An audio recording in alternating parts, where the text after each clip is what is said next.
To summarize this video, me being in a high consuming environment made me want to consume less. Hi everyone, welcome to a new video and Happy New Year. This year I actually set some New Year's resolutions, which I usually don't do, but a general theme that I want to focus on is basically intentional living. After doing my international Disney college program, I started doing research about movements such as zero waste / low impact, as well as minimalism and the general idea of decluttering and being productive. So in this video I'll be talking about 10 things I've experienced, observed or learned about my experience in such a high consuming area. Before I start, I want to point out a few things. Number one, that this video can be also applicable to people in other situations, like going on an exchange abroad or moving somewhere temporarily, as well as if you're a collector or just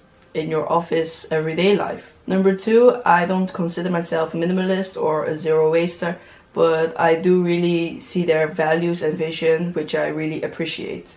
Number three, this video will be about my personal experiences and observations, so some situations may be kind of considered common sense, or you maybe already have this healthy consumer habits, but for me personally, this is what I've experienced. Number four, I know in a lot of perspectives, Disney is kind of the opposite of being zero waste or minimal, and yeah, I'm just trying to build a little bridge here to see the connections and what can be done to improve them. And number five, I'm not sure where I wanted to go with this video, but I'll just be talking about my experiences and I hope it gives you some new insights. Anyways, let's get on with the content of this video. And to start off, first of all, environmentally wise, I experienced some kind of culture shock when I arrived in Orlando.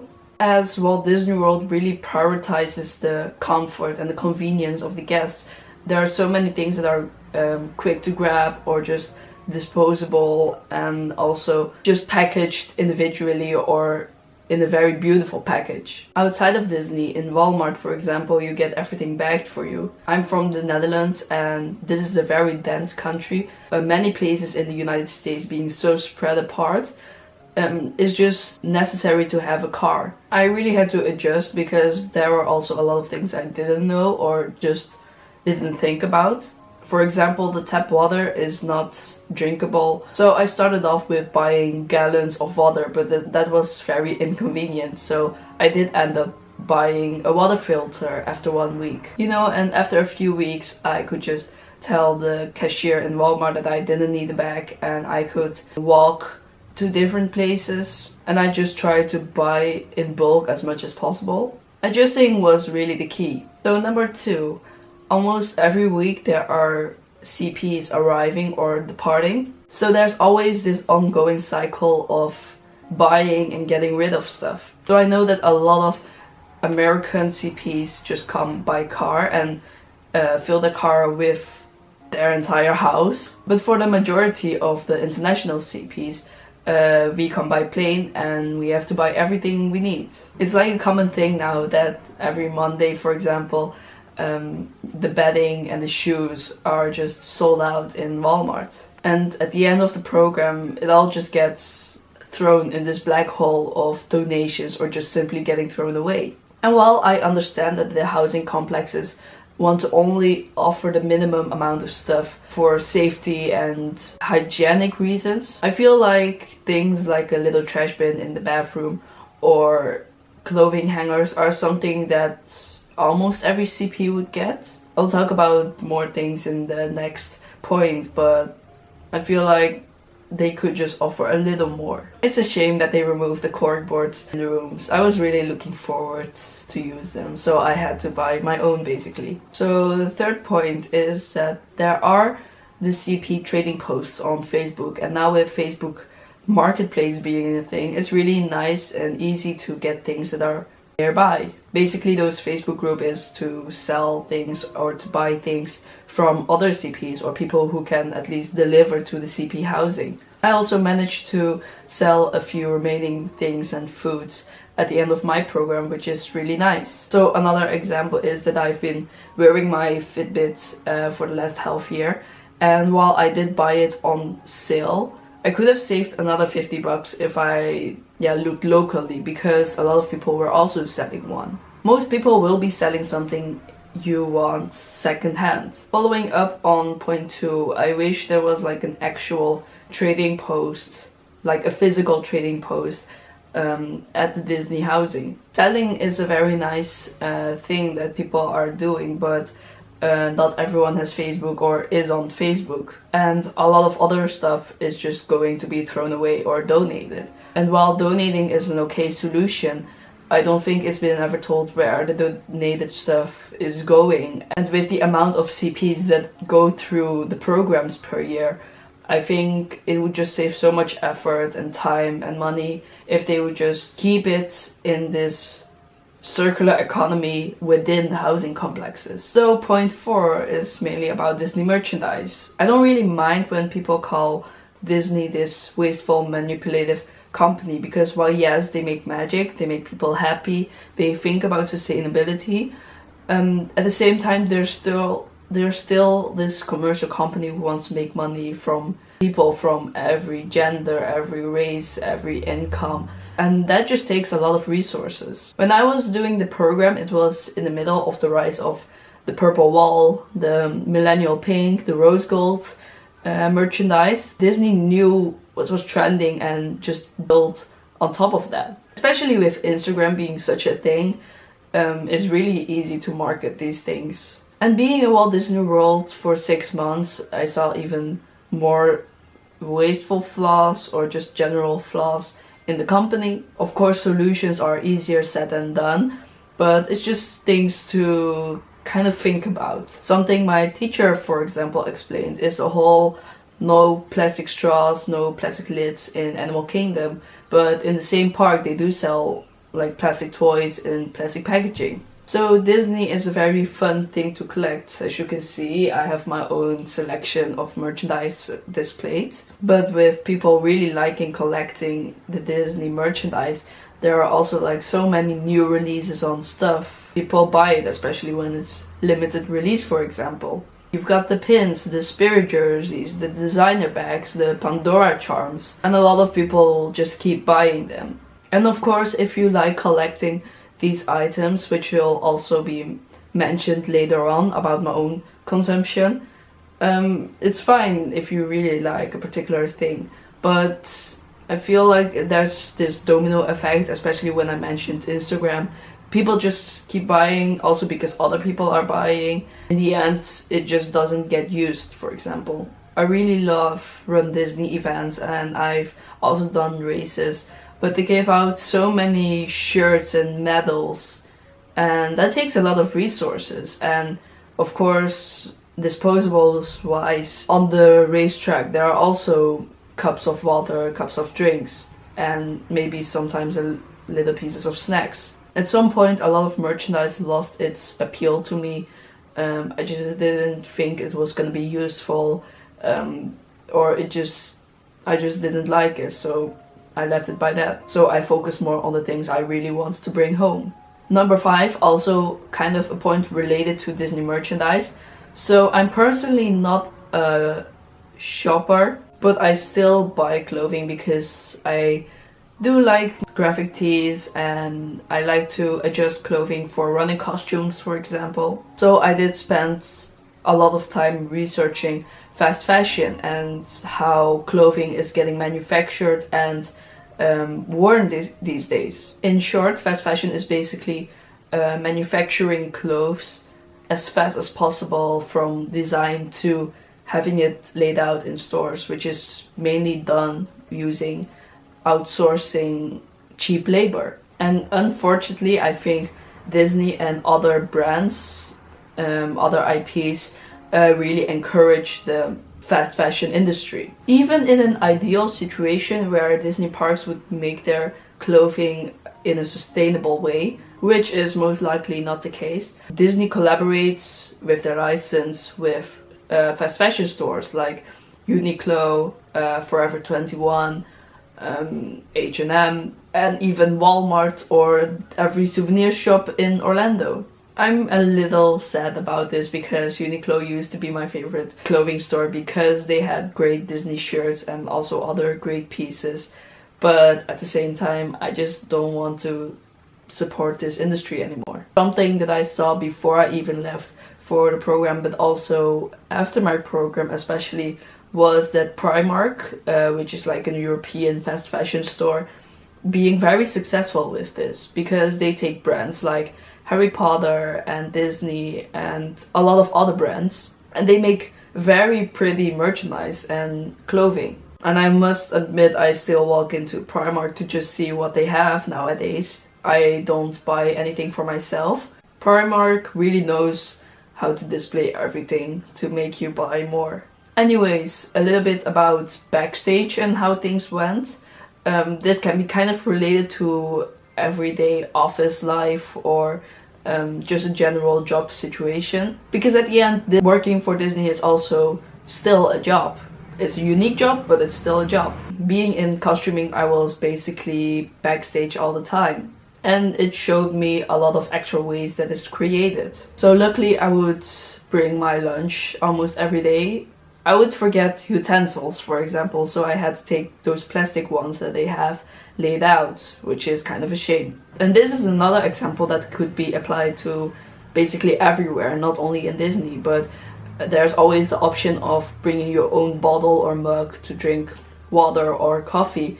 But most of the times everyone takes disposable cups because they're easy to use. And of course, when someone brings a cake to share, most of the times they already put it onto disposable plates with a fork or something. So a lot of disposables go into waste. And just specifically for costuming, it was sometimes a shame to see when people check out their costumes, but it's a new costume for them and it apparently doesn't fit and they didn't want to try within the costume building.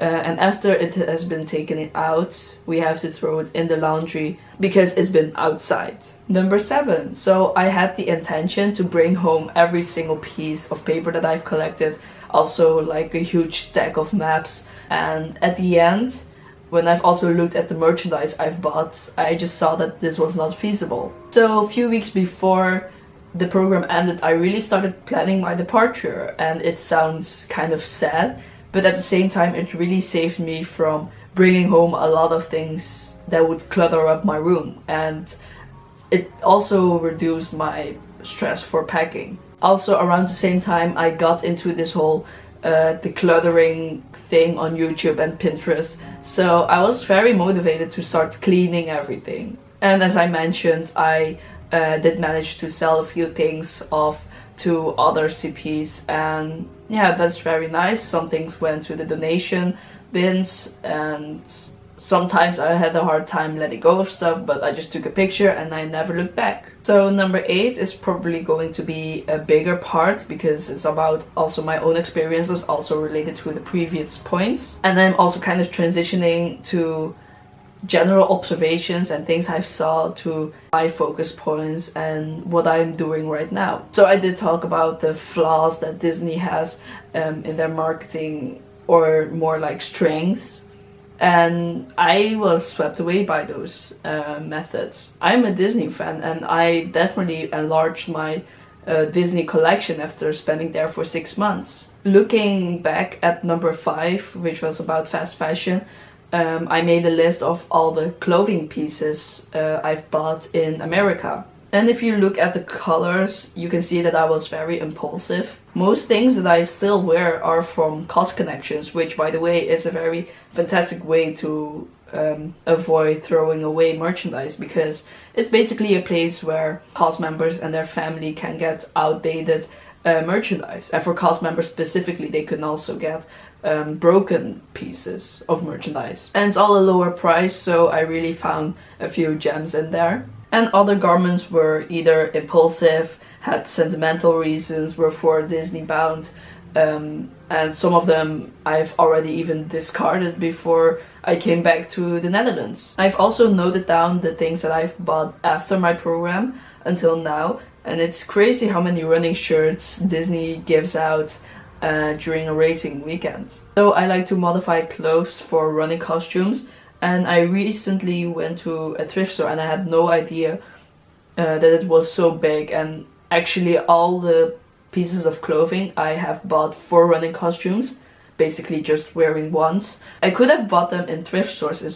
instead of buying them all new. This list is kind of shameful, but I'm working on a plan to make sure I wear everything I own for this year, to also look further into things that I really don't like, and if I'm down to a wardrobe I really like, I'm just gonna wear it until it falls apart and try to reuse it. But I'm planning to not participate in fast fashion anymore. Looking at other Disney merchandise, when I came back I started decluttering some things that I really didn't care about anymore. My pin collection has kind of tripled in size, but for future Disney park visits I may also limit myself to only buying pins, because I feel like a lot of Disney merchandise I've bought were very impulsive, and as you can see, for pins I can really display them nicely, and I'm very happy when I look at the pin board. And that's something very important about minimalism. Minimalism is mostly seen as this movement where you have as least stuff as possible and you really count your stuff, and you're not allowed to have a pile of anything anymore. But it doesn't work that way. I see on YouTube but also on Reddit that a lot of people with hobbies or collections ask the crowds whether they can keep their stuff. And the answer is always the same. If you really get value out of it and you really love it, it brings you joy, you should just keep it. Of course, you should have a limit, have a boundary where something becomes something you really love, or something that you're just holding on to because for the sake of holding on to stuff. When I was trying to find a video or an article that's already done something about the relation of Disney and sustainability, I found a Reddit post of someone who likes to collect things from a Disney park. There's a lot of Disney merchandise that I own and really appreciate, really love, but at the same time I know that I have a lot of Disney merchandise as well that I don't care about or that are really in the way. And those are the items that I will be finding a new home for. But at the end I'll stay collecting Disney merchandise because it's something I'm passionate about. So during the program I've unfortunately used a lot of disposables, and me liking fast food, it's still an ongoing issue. I am not quite ready to change up my diet entirely, so currently I'm just focusing on my materialistic habits and also just my purchases. I keep track of everything I buy and how much money goes in and out. I've been less motivated to buy something for a while now, so maybe in a few months, maybe in a few weeks even, I can just really focus on my diet and reducing waste there. I've been doubting whether I want to make a college program haul video, because on one side for me it's a very nice collective log of everything I've bought there, but at the same time it really goes against this video and it would only encourage people to buy even more. I've also considered making an anti-haul video, Disney edition, but I feel like that's maybe a little too negative for this channel. But since my reason to make a haul video would be just to list everything I've bought, I might as well just make a list like I just did with my clothing, and that's already something handy for me. So number 9 is something that I've kind of learned, and so while I've lived alone before, all my stuff, all my things that I've bought were still accessible. It was just a 3-hour train ride away. And now being thrown to the other side of the world, I only had minimal stuff and I had to provide a lot. I was sharing my space with 2 other girls, and yeah, I just didn't have a lot. And I would just buy the things that I needed in the kitchen and in the bathroom, and it showed me how much I needed to be actually satisfied. So living there with this minimal amount of stuff, it showed me how much unnecessary things I had at home. Of course, I missed my craft supplies, my instruments, a decent desk, and just a place for myself.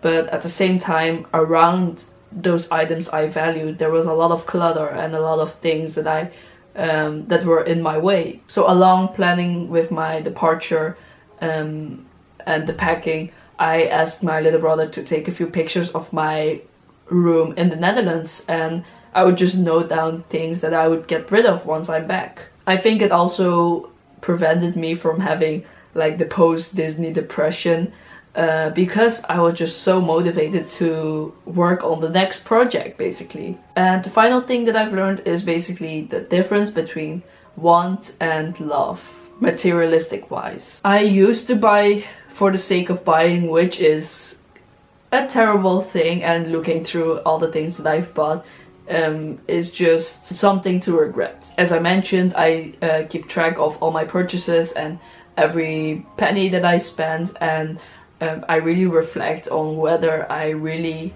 needed the purchase or not. I actually started using some things, like I would have mugs and bags just put away in a closet because they are pretty from Disney, so I would just not touch them, but now I'm actually using them. And I also put in effort on displaying something like my Anna coronation shelf, which I love to look at every day, but also, like I mentioned, my pinboard. Decluttering to the point how I want my places to look like will take a while, because I just have a lot of stuff I get attached to. But what I like about minimalism, low impact, is basically that it's always a journey, and I'll also further look into ways to reduce my waste, also in my diet, also in my purchases, in things that I wear. Along with keeping the things that I value around me gives me more time to also put work into things that I really want to do and be productive. I feel like I'll always be a materialistic person,